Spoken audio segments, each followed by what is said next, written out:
మీదే కోసుకుంటారండి ఏదైనా సరే. మనం సన్నంగా ఇదిగోండి సన్నంగా తరుపుకోవాలండి. ఇంకా పచ్చిమిర్చి కూడా సన్నంగా తరుపుకోవచ్చండి. హాయ్ అండి, నేను వరిపిండి అప్పాలు చేస్తున్నానండి, స్నాక్స్ చేస్తున్నానండి.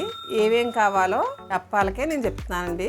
వరిపిండి కప్పు తీసుకున్నానండి, పావు కప్పు శనగపిండి అండి, పావు కప్పు శనగపప్పు అండి, అరకప్పు కొత్తిమీర అండి, పావు కప్పు కరివేపాకు అండి, ఇగోండి 5 పచ్చిమిరపకాయలు, ఇది అల్లం ముక్క అండి, చిన్న అల్లం ముక్క, 4 ఉల్లిపాయలండి, 1 స్పూన్ కారం అండి, 1/2 స్పూన్ జీలకర్ర అండి, తగినంత ఉప్పు అండి, చిటికెడు పసుపు అండి. నేను ఈ శనగపప్పు అండి నానబెట్టేసుకున్నానండి. నేను నానబెట్టుకున్నానండి. ఒక అరగంట సేపు నానాలండి శనగపప్పు. ఒక అరగంట సేపు శనగపప్పు నానిన తర్వాత ఈ ప్రాసెస్ ఎలా కలుపుకోవాలన్నది మీకు చూపెడతాను. ఇదిగోండి ఉల్లిపాయ ముక్కలు కోసుకున్నాను నేను, పచ్చిమిరకాయ ముక్కలు, అల్లం ముక్కలండి, ఇదిగోండి 3 కలిపేసుకున్నానండి. కొత్తిమీర వేసుకున్నానండి, కరివేపాకు వేసుకున్నానండి, ఇదిగో జీలకర్ర వేసుకుంటున్నానండి, కారం అండి 1/2 స్పూన్ చాలండి కారం, పసుపు చిటికెడు వేసుకున్నానండి, సాల్ట్ చూసుకుని వేసుకోవచ్చండి. ఇవన్నీ కలిపేసుకునండి. శనగపప్పు నానిందండి, ఒక అరగంట సేపు నానబెట్టుకోవాలండి. ఇదిగోండి వరిపిండి వేసేసుకుంటున్నాను నేను, శనగపిండి వేసుకుంటున్నానండి. ఇవి బాగా కలిపేసుకుంటామండి. ఇంకా కొద్దిగా వాటర్ పోసుకొని ఇది ముద్దలా కలిపేసుకోవాలండి.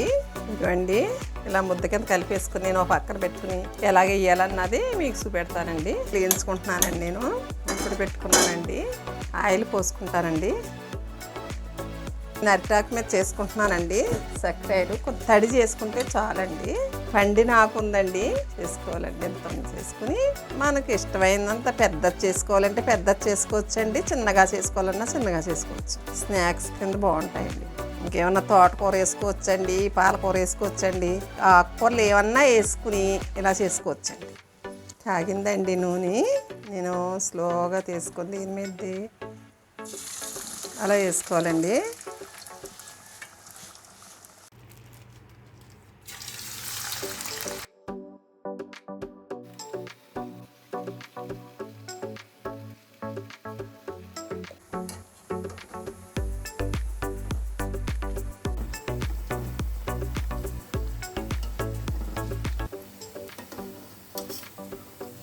అయిపోయిందండి. ఇది ఒక్కొక్కటి వేసుకుంటే అండి బాగా వస్తాయండి రకంగా. ఇగోండి ఉల్లిపాయతో చేసిన అప్పాలు రెడీ అయిపోయి స్నాక్స్ అండి. ఇది సింపుల్గా చేసేసుకోవచ్చండి. 10 నిమిషాల్లో అయిపోతుందండి ఇది. ఇదిగోండి మీరు కూడా ఎలా చేసుకోండి. లైక్ చేయండి, షేర్ చేయండి, సబ్స్క్రైబ్ చేయండి. థ్యాంక్ యూ అండి.